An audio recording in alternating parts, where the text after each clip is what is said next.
really want to get your thoughts on Oprah. Devil. Demon. Destroyer. So villain, not a hero like many people see her. You think she's a villain? She's a super villain. She's the biggest villain in the world, and yet nobody will ask the most obvious question in the world. If Oprah was watching this, what would you tell him? I would say, Oprah Winfrey, you know what you need to do, and stop hiding behind what you call was negative comments, what you call, oh, I don't even deal with things like that, because what people are beginning to do is see you for who you are. Let them know what you said. Oprah coming next. Once I establish this as a place of truth, oh yeah. Watch. God's people ain't that few. Prince. You met Prince. Prince is a friend of mine. In a jaw-dropping revelation, Katt Williams claims that Oprah Winfrey could be the next major celebrity to go down after Diddy. Yeah, you heard that right. According to Katt, Oprah's squeaky clean image might just be hiding some serious dirt. For years, she's been seen as this pure, untouchable icon of kindness and wisdom. But with Katt's warning, it sounds like there might be secrets bubbling under the surface. Secrets that could explode at any moment. Could Oprah really be hiding a dark side that we never saw coming? Oh, I will save that fight for another time because I really want to get your thoughts on Oprah. Devil. Demon. Destroyer. So villain, not a hero like many people see her. You think she's a villain? She's a super villain. She's the biggest villain in the world, and yet nobody will ask the most obvious question in the world. Why is her and Gayle getting married? It's clear she don't want to marry Stedman. Why don't her and Gayle get married? Now she went on that Ozempic. It put her in the hospital. She almost diarrheaed herself to death. Stedman wasn't there at the hospital. Gayle was. Crying for her friend. What's wrong with y'all people? Like, I don't get it. I don't understand. I wish she would just come out the closet. Like, she's really taking this, don't ask, don't tell too far. And she ain't never been in the military. Well, she is a snake. Like, there's no bigger snake than Oprah. Because I cover Michael Jackson. I'm curious your thoughts. I believe Michael Jackson's actually innocent. I'm doing a whole documentary. Although Michael Jackson is innocent, they targeted him. And for her to play in his face while he was alive, those boys to discredit him, and then her to bring it back right after he passed away. The way she did Luther Vandross when he passed away. The way she just, exploited him laying in that bed. The way she did, the way she does the way she's doing Taraji P. Henson. I think she should be tried in the court of public opinion for what she's doing to poor Fantasia.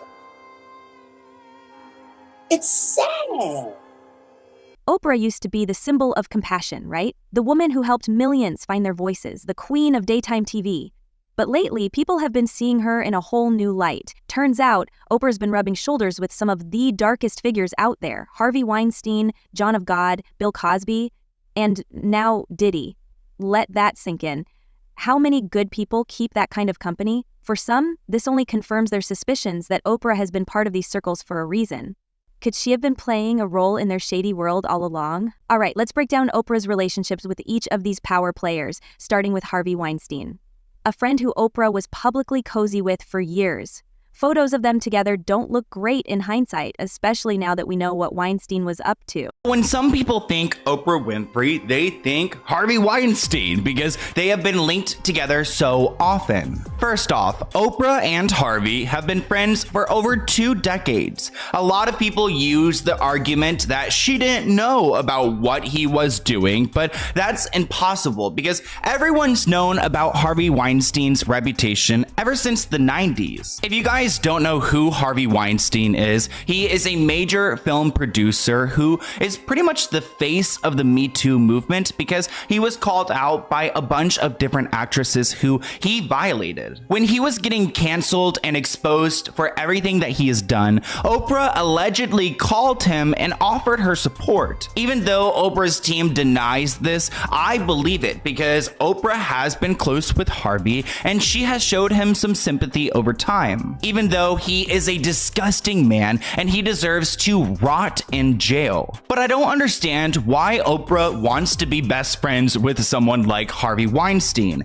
They had a very warm friendship, and the photos show. Some people actually believe that Oprah convinced some actresses to hook up with Harvey Weinstein. And actually, Rose McGowan tweeted out, "I'm glad more people are seeing the ugly truth of Oprah. I wish she were real, but she isn't." Oprah has attempted to speak out on Harvey Weinstein, but she never really gets to the point, and you can tell that she's trying to protect him. Let's talk about what's happening with Harvey Weinstein. I know you posted on Facebook already, but you haven't kind of spoken yet publicly about what's going on. I think that this is, I'm always trying to look for the rainbow in the cloud, whatever is the silver lining. And so I think this is a watershed moment.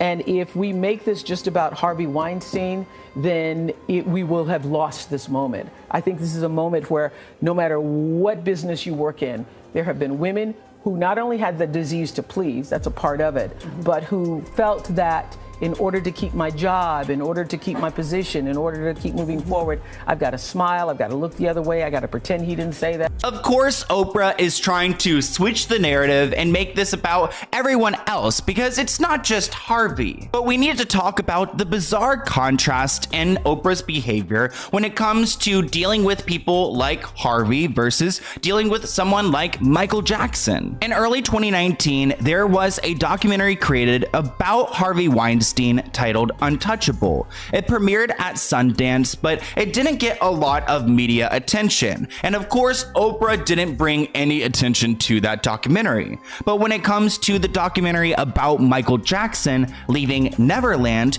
Oprah decided to go and promote that everywhere. Oprah decided to hold a special show after the airing of Leaving Neverland. She invited some of Michael Jackson's victims to her show to interview them. But there wasn't any plan of her to invite any of Harvey Weinstein's victims to her show. So it's interesting how she protects her friend Harvey Weinstein and she decides to cover people like Michael Jackson. And what's interesting about this is that Harvey Weinstein is a convicted criminal. We know that he did this. So why isn't Oprah holding? It's strange, right?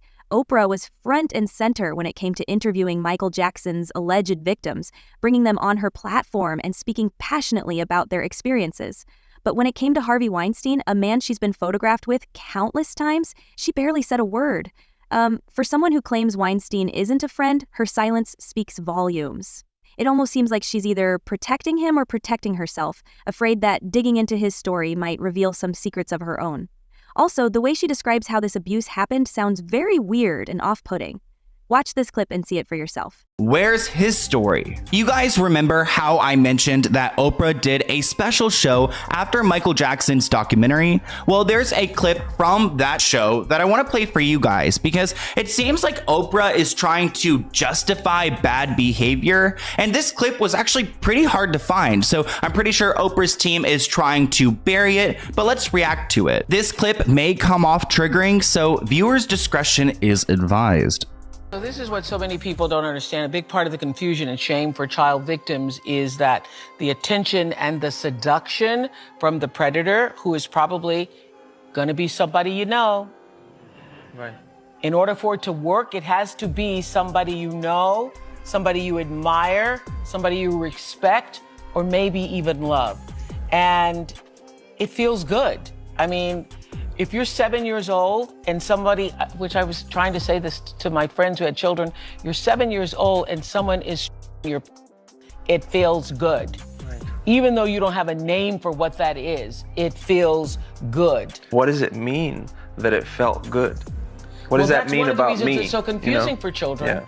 And when I first said this years ago, people were like, you're crazy, because everybody wants to believe it's like, and you're being thrown up against the wall and you're being. And I have said for years, if the abuser is any good, you won't even know it's happened. You will be in it and you won't even know it's happened. And if the abuser is any good, he or she is going to make you feel like you're a part of it. I guess I can see what point Oprah was trying to make there, but some of the words she chose are off-putting. It almost seems like she's degrading the significance of this trauma. And of course, she's out here exploiting Michael Jackson and his victims because she's trying to put on a show. If she really cared about victims, then she would talk about other people too, like her friend Harvey Weinstein. Then we have John of God, who Oprah basically made a superstar by featuring him on her show. John of God, who calls himself a spiritual surgeon, performs disturbing and unorthodox procedures that lack any medical credibility.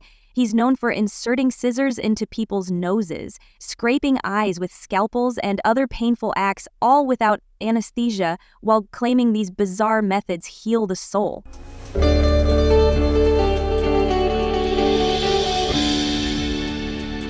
This is an interview I wasn't sure would ever happen. One of the most famous spiritual healers in the world rarely talks to anyone on camera. John of God agreed to sit down with me under a mango tree on the grounds of the casa. A group of his patients gathered to watch. John of God speaks only Portuguese, so Heather Cumming helped translate. Ready, guys? You describe yourself as a spiritual medium. What does that mean, a medium? Médium, eu sou espiritualista. As a medium, he's a spiritualist. He believes a great deal in God, and he practices this mission already 55 years. Born on a farm to a family who rarely had enough to eat, João Teixeira de Faria was the youngest of 6 children. His father was a tailor, his mother a housewife who also ran a small hotel to make ends meet. João left school when he was 7 to work in his father's tailor shop. To this day, he cannot read or write. As a boy, João says he realized he was clairvoyant when he predicted a terrible storm that destroyed a neighboring village. This event began his journey as a spiritual medium. Are we all, in some sense, missionaries of God? Do we all have the possibility in our own way to be a medium for God? Todos nós somos médium. Everybody is a medium who practices good. And we are all children of God. And each person has their mission. Yes. The first time I saw it today, I was humbled by the experience. Ela disse quando ela viu primeiro as pessoas hoje, pouco que pertence a você. Because a little bit of this belongs to you. A part of this belongs to you. How so? I don't understand. Because you are human. Well, could the entity tell me, what does human energy look like? Because as I understand it, each person that comes before you, the entity sees the energy of that person. Temos a áurea. We have an aura. We have different colors in our aura. So human energy looks like colors? Sim. Yes. Várias cores.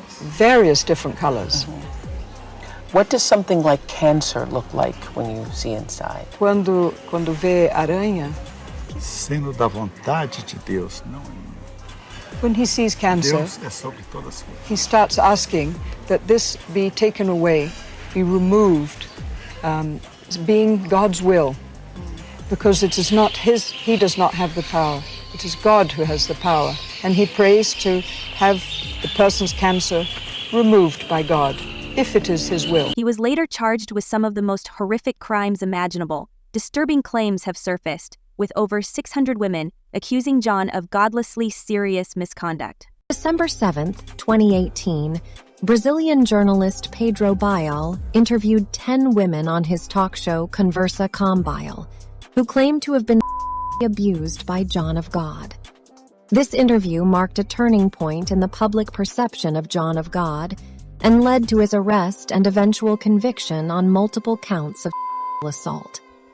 During an open session in 2013, a woman visited John of God in Abadiânia seeking healing after her divorce.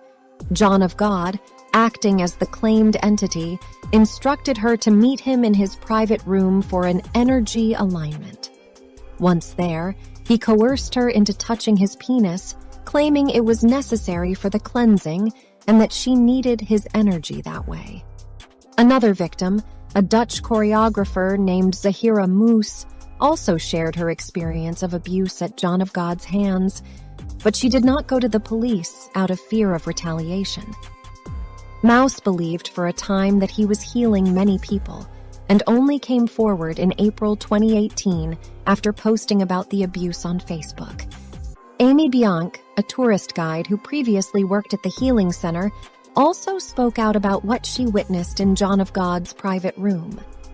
She heard a woman's cry for help and found John of God with his pants down and a woman on her knees being forced to perform oral. Bianc, who had been indoctrinated to believe in the holiness of the Healing Center, sat on the couch with her eyes closed, but opened them after a second cry for help. John of God claimed that the woman had passed a test and was special. To prevent more women from being victimized, Bianc reported the incident to the Casa's workers, one of whom said she had cleaned a little girl's mouth of supposed ectoplasm that turned out to be John's semen. Following the initial allegations against John of God, a task force consisting of 5 attorneys and 2 psychologists was formed by the Public Prosecutor's Office of Goiás State to investigate the claims. Within a day and a half, the task force received 78 complaints, and by December 13th, the number of complaints had risen to 330.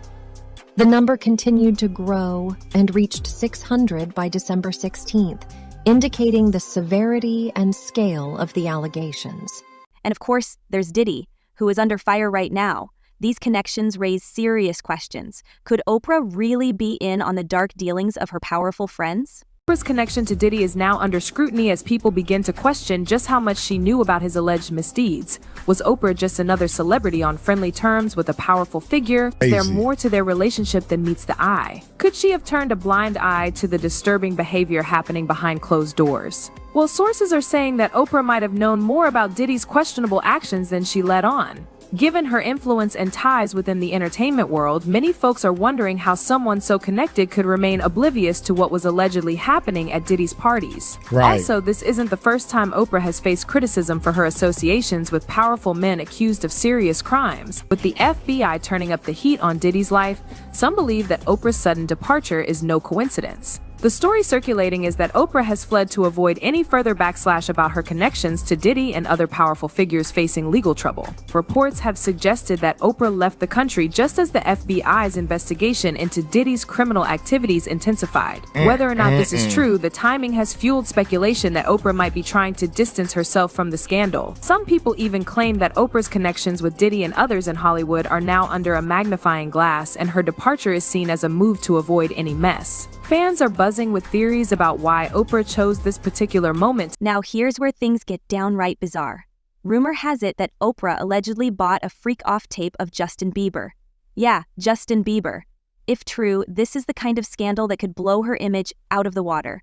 We've got a clip coming up that breaks down the story. If Oprah really went out of her way to snag a tape like this, it would be almost impossible to see her as the innocent figure she's tried so hard to be. This could be the biggest scandal she's ever faced.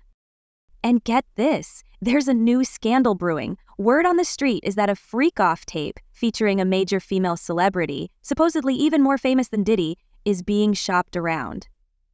A lot of people are starting to wonder, is it Oprah?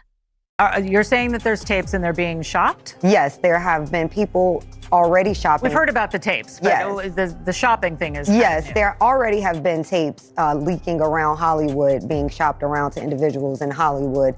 But one particular person contacted me to shop a particular video they were in possession of, and to contact the person who was in the video to see if they were interested in purchasing the video before it became a public knowledge. I've heard this before, so like a catch and kill. Catch and kill, correct. Wow, can you, and I guess you can't reveal the person who is on No, this I can't tape. Explain who the person was, but Mr. High profile? Mr. Combs was in the tape, and this other person is, I would venture to say, more high profile than Mr. Combs. Really? Really? And you've seen it? I've seen stills of the video. Okay. So you can verify that it exists, that it's real, that the other person in the video is very visible. It's no question if it's that person in the video, and I can tell the video is pornographic in nature. Right. Well, I've got to ask you, if you were an attorney for this A-lister, how would you handle this? You know, is there a way to make this go away other than the hush money thing? Is there anything that can be done legally? It's not a hush money situation. There's a thing of value that is for sale.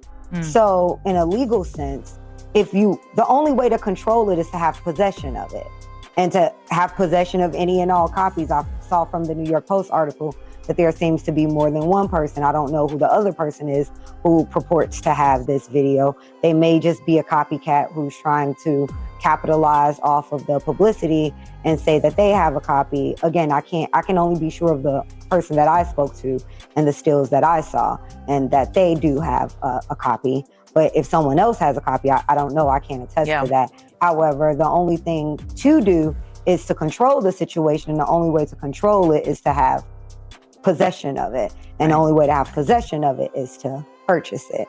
So that's really the only way to ensure this won't see the light of day. A lot of people settle cases, settle things, buy things, do catch and kills every day. This isn't out of the ordinary. Right. So if the person is that concerned about this seeing the light of day, where they're praying that it goes away, I can certainly tell that person, I hate to say prayer won't work in this situation.